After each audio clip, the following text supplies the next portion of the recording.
हाँ तो नमस्कार जी। आपको स्वागत है आज आपके नए YouTube channel Chanakya learning centre में। तो हम आज आप लोगों के लिए एक बहुत ही शानदार क्लास लेके आए हैं, है ना। तो अगर आप लोग इस चैनल पे पहली बार आए हैं, है ना, तो आप लोगों से अनुरोध है कि आप लाइक एंड सब्सक्राइब करें तथा अपने दोस्तों में भी शेयर करें। बाकी आइए हम लोग क्लास को स्टार्ट करते हैं। क्लास को स्टार्ट करने से पहले एक मोटिवेशन देखते हैं, है ना। तो मोटिवेशन क्या है, चलिए आइए हम लोग देखते हैं मोटिवेशन क्या है। कहता है अगर तुम कुछ कर गुजरने के लिए तैयार हो तो तुम्हारी मंजिल तुम्हारे सामने झुकने के लिए तैयार है ना। बहुत अच्छा मोटिवेशन है कि अगर तुम जिंदगी में कुछ कर गुजरने के लिए तैयार हो तो तुम्हारे सामने जो है तुम्हारे मंजिल भी झुकने के लिए क्या है, तैयार है। तो अगर चाहत रही कि अगर हम कुछ कर गुजरेंगे तो है ना, मंजिल भी क्या होता है, हमारी ओर झुकता है ना। तो इसी मोटिवेशन के साथ हम लोग क्लास को आगे स्टार्ट करते हैं। आज का चैप्टर है ना शुरू होगा वृत्त। वृत्त के बारे में हम लोग आज जानकारी हासिल करेंगे, है ना। आप लोग तैयार हो जाइए, कॉपी पेन उठा लीजिए, है ना। आज हम लोग वृत्त देखते हैं। चलिए तो वृत्त देखा जाए।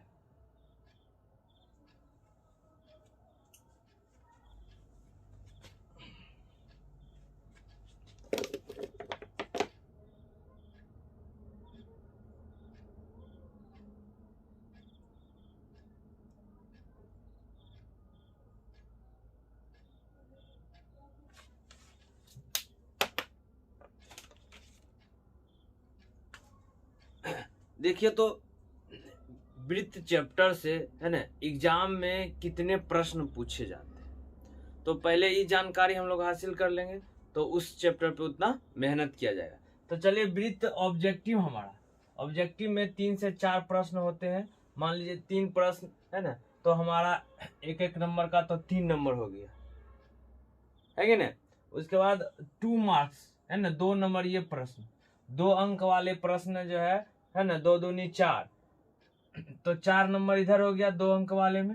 5 अंक वाला पूछता है, वह एक रहता है जो 5 नंबर। तो टोटल अंक कितना, 12। 12 नंबर का है ना इस चैप्टर से पूछा जाता है परीक्षा में। तो चलिए हम लोग है ना तैयारी इस पर करते हैं। क्या क्या इसमें मेन चीज है, पहले बेसिक इस चैप्टर का क्या है, क्योंकि बेसिक से बहुत ऑब्जेक्टिव क्वेश्चन पूछा जाता है। तो हम लोग बेसिक पहले समझेंगे, है ना, उसके बाद आगे देख लेंगे।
वृत्त को हम लोग क्या कहते हैं, सर्किल भी कहते हैं, है ना। वृत्त क्या है, एक गोल एक घेरा है ना, एक घेरा है ना, जिसको हम लोग इंग्लिश में सर्किल भी कहते हैं। तो देखिए वृत्त क्या है, यह एक घेरा, इसका नाम हम लोग वृत्त कहते हैं ना। वृत्त क्या क्या होता है, तो इसमें बीच में एक पॉइंट होता है जिसे हम लोग केंद्र कहते हैं। क्या कहते हैं इसको, इसको केंद्र कहते हैं, है ना। वृत्त के बीच में मध्य में एक पॉइंट होता है जिसे हम लोग केंद्र कहते हैं, है ना।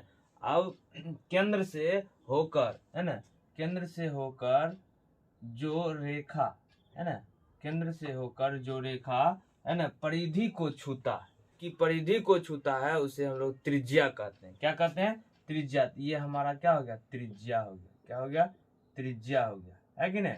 ये हमारा क्या हो गया, त्रिज्या। और जो बीच में पॉइंट हो गया वो, है ना, वो पॉइंट, उसे कहते हैं हम लोग केंद्र कहते हैं, है कि नहीं। तो परिभाषा निकल गया यहाँ क्या त्रिज्या का, कि केंद्र से वृत्त की परिधि को छूने वाली रेखा त्रिज्या कहलाती है ना। केंद्र से वृत्त की परिधि को छूने वाली रेखा क्या कहलाती है, तो कहेगा सर त्रिज्या कहलाता है कि नहीं हो, त्रिज्या कहलाता है। कोई दिक्कत। तो आगे हम लोग देखते हैं, कहता है वृत्त की कितनी त्रिज्याएं होती है ना। अगला क्वेश्चन का इससे उठ सकता है कि वृत्त में कितनी त्रिज्याएं हो सकती है। तो वृत्त में, है ना, उत्तर में क्या आ जाएगा, वृत्त में, है ना, अनंत त्रिज्याएं, है ना, अनंत त्रिज्याएं, मतलब इन्फिनिटिव हो सकती है। कितना हो सकता है, इन्फिनिटिव। कोई दिक्कत, इन्फिनिट त्रिज्याएं को खींच सकते हैं, है ना। आगे बढ़ते हैं, कहता है वह रेखा जो वृत्त के केंद्र से होकर जाती है उसे क्या कहते हैं, व्यास कहते हैं, है ना। तो हम लोग देखते हैं वृत्त हमारा ये हो गया। अब कहता है वह रेखा जो केंद्र से होते हुए, है ना, वह रेखा जो वृत्त के केंद्र से होते हुए जाती है वह व्यास कहलाती है। वह रेखा जो वृत्त की केंद्र से होते हुए जाती है वह क्या कहलाती है, व्यास। व्यास को हम लोग इंग्लिश में डायमीटर भी कहते हैं। क्या कहते हैं, डायमीटर। तो इसका, है ना, डिफिनेशन क्या हो गया, कहता है कि वह रेखा जो वृत्त के केंद्र से होकर जाती है उसे हम लोग व्यास कहते हैं। क्या कहते हैं, उसे व्यास कहते हैं। कोई दिक्कत। चलिए आगे हम लोग बढ़ते हैं। तो चौथा पॉइंट कहता है वृत्त के व्यास की संख्या कितनी होती है। तो वृत्त में व्यास की संख्या जो है, डायमीटर की संख्या जो है अनंत होती है। इसमें भी क्या हो जाएगा, इसका भी उत्तर हो जाएगा हमारा अनंत। क्या हो जाएगा, अनंत। कोई दिक्कत। चलिए आगे बढ़ते हैं हम लोग फिर अगला पॉइंट की ओर। तो पॉइंट नंबर 5 कहता है वृत्त का व्यास त्रिज्या का, है ना, वृत्त का व्यास जो है त्रिज्या का क्या होता है, तो दुगुना होता है ना, दुगुना,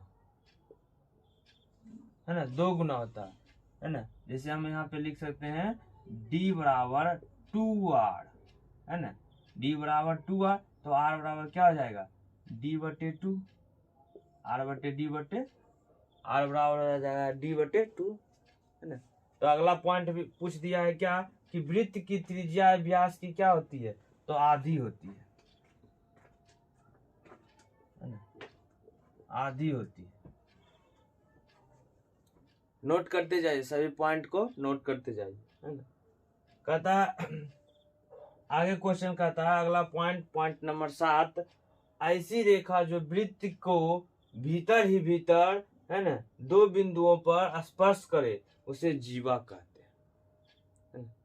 तो जीवा के बारे में आपको बताते हैं कि कहता है कि अगर मान लीजिए ये आपका वृत्त हुआ, तो कहता है दो बिंदुओं स्पर्श करे, है ना, वृत्त के अंदर, है ना, सर्किल के अंदर में, है ना, दो बिंदुओं पर जो रेखा, है ना, स्पर्श करे उसे हम लोग क्या कहते हैं, जीवा कहते हैं। तो पॉइंट नंबर 7 में डिफिनेशन दिया गया है जीवा का, ऐसी रेखा जो वृत्त को भीतर ही भीतर दो बिंदुओं पर स्पर्श करे।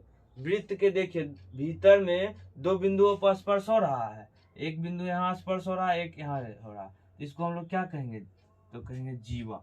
क्या कहेंगे इसको, तो जीवा कहेंगे, क्योंकि यह भीतर, वृत्त के भीतर में स्पर्श कर रही है दो बिंदुओं पर, इसीलिए यह जीवा कहलाए। कोई दिक्कत। जीवा का डिफिनेशन यहाँ से हम लोग लिख सकते हैं। अगला पॉइंट बढ़ते हैं, पॉइंट नंबर 8, वृत्त की कितनी जीवाएं होती है ना। कहता है कि वृत्त की कितनी जीवाएं होती है। तो वृत्त की जीवाएं आपको बताया गया था कि वृत्त की जीवाएं भी अनंत हो सकती है। इसका उत्तर हम लोग क्या लिख सकते हैं, इसका उत्तर देंगे कि वृत्त की जीवाएं भी इन्फिनिटिव होती है ना, अनंत जीवाएं खींच सकते हैं। देखिए यहाँ से भी खींचा जाएगा, यहाँ से खींचा जाएगा, यहाँ से खींचा जाएगा, यहाँ से खींचा जाएगा, बहुत सी जीवाएं हम लोग वृत्त में खींच सकते हैं। इसीलिए यह ऑब्जेक्टिव में अगर क्वेश्चन आए कि वृत्त में कितनी जीवाएं खींची जाएगी तो अनंत खींची जाएगी, वृत्त में कितनी त्रिज्याएं होगी तो अनंत होगी, वृत्त में कितने व्यास खींचे जाएंगे तो अनंत व्यास खींचे जाएंगे। कोई दिक्कत। तो इसको पॉइंट को नोटेड करते जाइए, क्योंकि आपका ऑब्जेक्टिव में ऐसा क्वेश्चन पूछा जा सकता है। चलिए आगे हम लोग बढ़ते हैं। अगला पॉइंट कहता है 9 नंबर, वृत्त के केंद्र से होकर जाने वाली जीवा, है ना। वृत्त के केंद्र से, ध्यान दीजिएगा क्वेश्चन क्या है कि वृत्त के केंद्र से होकर जाने वाली जीवा क्या कहलाती है। तो वह वृत्त के केंद्र से बताया गया था कि वृत्त के केंद्र से कौन सी, है ना, वृत्त के केंद्र से होते हुए मतलब होकर जाती हुई जीवाएं जो है, अभी बताए थे ना क्या कहलाता है, तो व्यास कहलाता है। क्या कहलाता है, व्यास सर जी, डायमीटर कहलाता है ना, डायमीटर कहलाता है। इंग्लिश में इसको डायमीटर भी हम लोग कहेंगे, है ना। तो इसका क्या हो जाएगा, तो हम लोग 9 नंबर का पॉइंट का आंसर लिख सकते हैं, इसे व्यास कहते हैं। क्या कहते हैं, व्यास कहते हैं। कोई दिक्कत। अगला आता है 10 नंबर पॉइंट कि वृत्त की सबसे बड़ी जीवा, बहुत अच्छा ऑब्जेक्टिव क्वेश्चन है कि वृत्त की सबसे बड़ी जीवा कौन है ना। आपको हमेशा ऐसा क्वेश्चन जो है ऑब्जेक्टिव में पूछ ही देता है कि वृत्त की सबसे बड़ी जीवा। तो वृत्त की सबसे बड़ी जीवा याद रखिए व्यास होता है। क्या होता है, व्यास होता है। व्यास ही सबसे बड़ी जीवा होती है वृत्त की। कोई दिक्कत। तो बताइए 10 प्रश्न है ना, 10 पॉइंट आपको बोर्ड पर लिखाया गया है, क्या समझ पाए आप। चलिए तो इसको राइट डाउन कीजिए अपने पेपर में। बाकी पॉइंट हम लोग आगे अभी तुरंत देखते हैं। इस पॉइंट को क्या कीजिए, जल्दी राइट डाउन कीजिए, या तो स्क्रीनशॉट ले लीजिए। हम लोग आगे बढ़ते हैं, कोई दिक्कत। चलिए बढ़ा जाए, स्क्रीनशॉट ले लीजिए। चलिए बढ़ते हैं।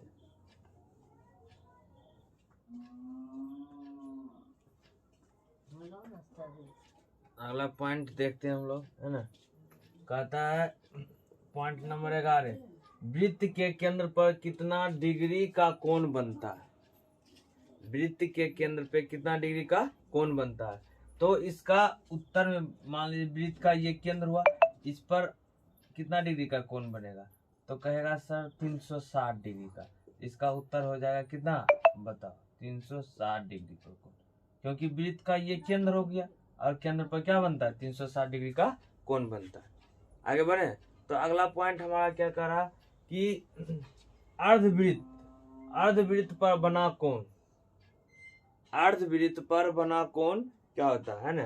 तो अर्धवृत्त पर बना कोण, इसे मान लीजिए हम लोग आधा वृत्त, इसको डॉट डॉट से हम लोग जोड़ देंगे, आधा वृत्त पर बनाएंगे कोण, तो यहाँ से जाएगी और यहाँ पे ऐसे आ जाएगी, है ना, यहाँ से जाएगी।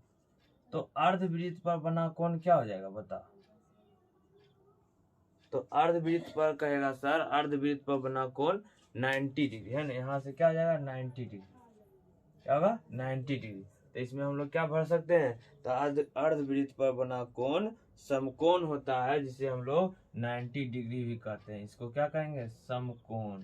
इसको समकोण कहेंगे, जो कितना होता है, तो जो 90 डिग्री का होता है, जो 90 डिग्री का होता है। कोई दिक्कत। तो यहाँ से हम लोग 90 डिग्री लिख सकते हैं। आगे बढ़ते हैं। अगला पॉइंट 13 नंबर कहता है एक सरल रेखा पर बना कोण डैश होता है। तो एक सरल रेखा पर बना कोण क्या होता है बताओ। तो कहेगा सर कि अगर एक सरल रेखा, मान लीजिए ये हमारा क्या हुआ, एक सरल रेखा हुआ, तो सरल रेखा पर बना कोण है ना, मान लीजिए ये पॉइंट पे सरल रेखा पर कोण बनेगा तो कितना का, तो 180 डिग्री का, कितना का, 180 डिग्री का है ना। तो एक सरल रेखा पर कितने डिग्री का कोण, तो उत्तर में आ जाएगा आपका है ना 180 डिग्री। कोई दिक्कत, यहाँ तक पॉइंट क्लियर। तो अगला पॉइंट देखते हैं हम लोग, पॉइंट नंबर 14। पॉइंट नंबर 14 क्या कहता है कि चतुर्भुज के चारों कोनों का योग कितना होता है ना। तो चतुर्भुज का चारों कोनों का योग, हम लोग देखते हैं कि एक वृत्त है, एक वृत्त में चतुर्भुज का चारों कोनों का योग देखते हैं कि क्या होता है। तो हम वृत्त पारे और चतुर्भुज को दर्शाएंगे। चतुर्भुज के साथ एक चतुर्भुज ऐसे करके हम लोग चतुर्भुज पार लेंगे है ना, मतलब थोड़ा सा टेढ़ा हो गया, इसको सोजा पारिए यहाँ से है ना, और फिर इसको यहाँ पारिए और फिर यहाँ। तो ये हमारा क्या बन गया, वृत्त पर चतुर्भुज बन गया। और चतुर्भुज का हर एक कोण इसका दर्शा सकते हैं 90 डिग्री समकोण की तरह है ना, ये सब क्या हो गया, समकोण। तो हम लोग कह सकते हैं कि हमारे एक चतुर्भुज के चारों कोनों का योग है ना, चारों कोनों का योग क्या हो सकता है, तो चतुर्भुज के चारों कोनों का योग 360 डिग्री हो सकता है ना। चतुर्भुज के चारों कोनों का योग क्या हो सकता है, तो 360।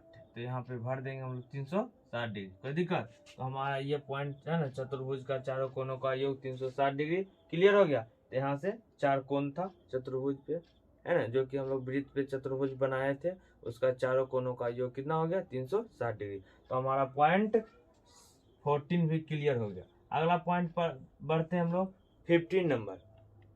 15 नंबर कहता है वृत्त को एक बिंदु पर स्पर्श करने वाली रेखा, किसी वृत्त को है ना, किसी वृत्त को एक बिंदु पर, मान लीजिए वृत्त का एक बिंदु हो गया, ये क्या हो गया, एक बिंदु, एक बिंदु पर कोई स्पर्श कर रही है तो वह क्या कहलाएगी, तो स्पर्श रेखा कहलाती है ना। वृत्त को एक बिंदु पर स्पर्श करने वाली रेखा क्या कहलाएगी। आप मान लीजिए यहाँ से कोई लाइन खिंचाएगा तो यह स्पर्श रेखा कहलाएगी है ना, जो क्या करेगा, वृत्त को एक बिंदु से स्पर्श करेगी है ना, यह क्या कहलाएगी, स्पर्श रेखा कहलाएगी। यहाँ हम लोग लिख सकते हैं कि वृत्त को एक बिंदु पर स्पर्श करने वाली रेखा स्पर्श रेखा कहलाती है। क्या कहलाती है, स्पर्श रेखा।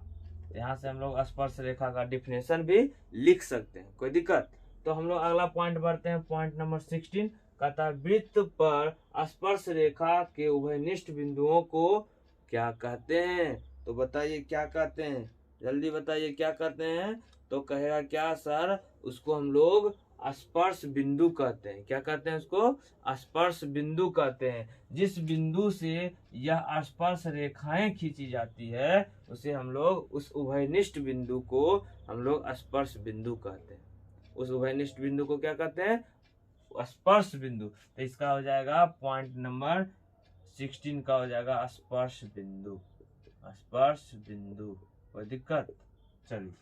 तो इस उभयनिष्ठ मतलब उभयनिष्ठ बिंदु हो गया इसका है ना, जो कह सकते हैं कि दोनों में हो है ना। उभयनिष्ठ मतलब होता है जो दोनों में हो है ना, जो बिंदु दोनों में हो, स्पर्श में भी हो और वृत्त के परिधि पर जो है ना दिखाया जाता है। तो इसमें होता है दोनों में हो, दोनों में, कोई दिक्कत, दोनों में उभयनिष्ठ।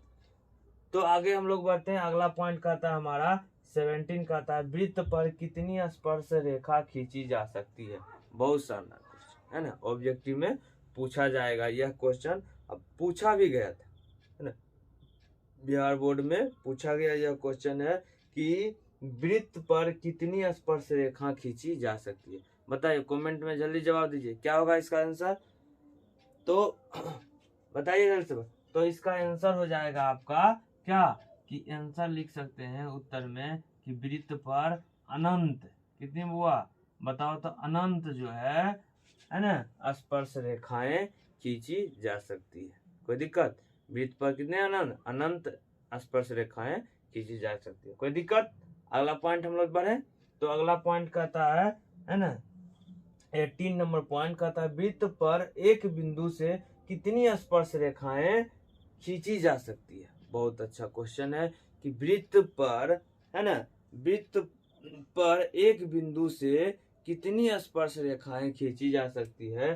तो कह सकता है इसका आंसर कि सर इसका आंसर हम लोग लिख सकते हैं कि वृत्त से एक है ना एक स्पर्श रेखाएं खींची जा सकती है। वृत्त पर एक बिंदु से एक स्पर्श रेखाएं खींची जा सकती है। अगर मान लो हम लोग ये वृत्त लिए तो इसका ये बिंदु जो हुआ है ना स्पर्श बिंदु से हम लोग एक स्पर्श रेखाएं खींच सकते हैं। कोई दिक्कत?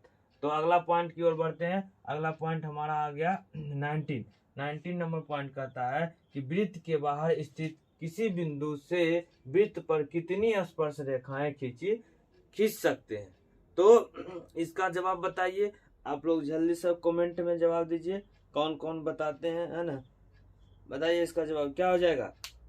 तो आप लोग कहिएगा कि वृत्त के बाहर स्थित किसी बिंदु से वृत्त पर सिर्फ 2 स्पर्श रेखाएं खींची जा सकती है। कितनी स्पर्श रेखाएं? तो उत्तर में लिख सकते हैं इसका उत्तर में कि 2 स्पर्श रेखाएं। कितनी स्पर्श रेखाएं? वह 2 स्पर्श रेखाएं खींची जा सकती है। रेखाएं कोई दिक्कत? तो 2 स्पर्श रेखाएं खींची जा सकती है। देखो कैसे, तो अभी हम लोग बताते हैं है ना। एक मान लीजिए कि हम वृत्त लेते हैं। क्या लेते हैं? एक वृत्त लेंगे। एक वृत्त ले लिए है ना। यहाँ से मान लीजिए हम लोग है ना बाहर में एक वृत्त बिंदु ले लिए और उस बिंदु से हम लोग है ना इस पर 2 स्पर्श रेखाएं है ना खींच सकते हैं। कितने खींच सकते हैं? तो 2 स्पर्श रेखाएं खींच सकते हैं। कोई दिक्कत? समझ में आ रहा है? चलिए बहुत बढ़िया, राइट डाउन करते रहिए। अगला पॉइंट लास्ट नंबर का रहा पॉइंट है ना कि बाह्य वृत्त पर खींची गई 2 स्पर्श रेखाएं। बाह्य वृत्त से खींची गई 2 स्पर्श रेखाएं क्या होता है बताओ। हुआ जल्दी से कमेंट में जवाब दो। तो कहेगा क्या? वह दोनों रेखाएं जो बाह्य बिंदु से खींची गई है स्पर्श रेखाएं वृत्त से पर वह दोनों आपस में क्या होती है? तो बराबर होती है। ये दोनों रेखाएं आपस में क्या हो जाएगी? बराबर। सब क्या हो जाएगा? बराबर है ना। तो क्या हो जाएगा? बराबर। सही हो रहा है आप लोगों का? चलिए बहुत बढ़िया। तो जो लोग नहीं समझ रहे हैं वो समझिए और इसको राइट डाउन कीजिए है ना। इससे ऑब्जेक्टिव आपका है ना आसानी से सॉल्व हो सकता है। चलिए स्क्रीनशॉट ले लीजिए। हम लोग आगे पॉइंट को फिर देखेंगे।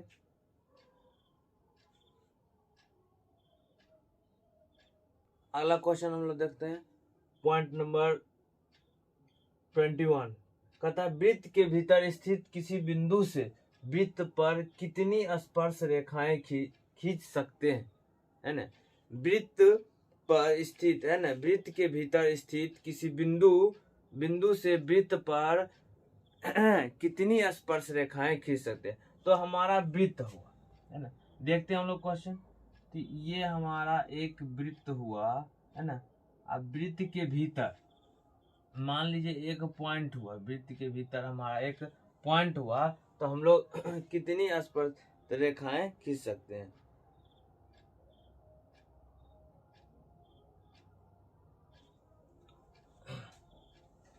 तो हम लोग एक भी स्पर्श रेखाएं नहीं खींच सकते। तो इसका उत्तर हमारा जवाब क्या हो जाएगा? 0 है ना। शून्य शून्य है ना।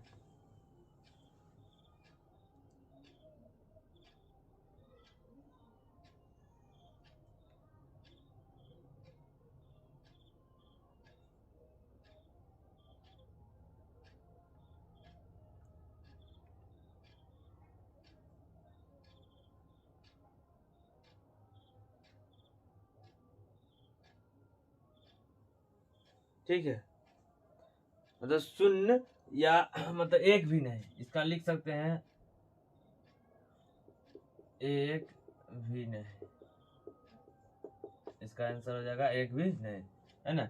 वृत्त के अंदर मान लीजिए कोई हम लोग है ना भीतर में कोई बिंदु है तो उससे हम लोग स्पर्श रेखाएं नहीं खींच सकते। कोई दिक्कत? अगला पॉइंट नंबर हम लोग चलते हैं पॉइंट नंबर 22। वैसा रेखा जो वृत्त के 2 बिंदुओं पर प्रतिच्छेद करे है ना। वैसा रेखा जो वृत्त के दो बिंदुओं पर प्रतिच्छेद करे। वैसा रेखा जो वृत्त के दो बिंदुओं पर, देखिए वृत्त के कितने बिंदुओं पर, तो दो बिंदुओं पर प्रतिच्छेद कर रहा है। एक बिंदु यहाँ पे, एक बिंदु यहाँ पे, क्या कर रहा है, प्रतिच्छेद कर रहा है। बताइए तो यह क्या कहलाएगा। तो यह ऐसी रेखा को हम लोग, है ना, जो दो बिंदुओं पर प्रतिच्छेद करे उसे क्या कह सकते हैं, उसे हम लोग कहते हैं छेदक रेखा। क्या कहते हैं, छेदक रेखा, है ना, छेदक रेखा, छेदक रेखा, छेदक रेखा उसे कहते हैं जो वृत्त के दो बिंदुओं पर प्रतिच्छेद करे, उसे क्या कहते हैं हम लोग, तो छेदक रेखा कहते हैं। उसे क्या कहते हैं, तो छेदक रेखा कहते हैं। चलिए, याद हो रहा है आप लोगों को, बहुत बढ़िया। अगला पॉइंट हम लोग देखते हैं, पॉइंट नंबर 23 कहता है 23 कहता है स्पर्श रेखा त्रिज्या के साथ कितना डिग्री का कोण बनाती है।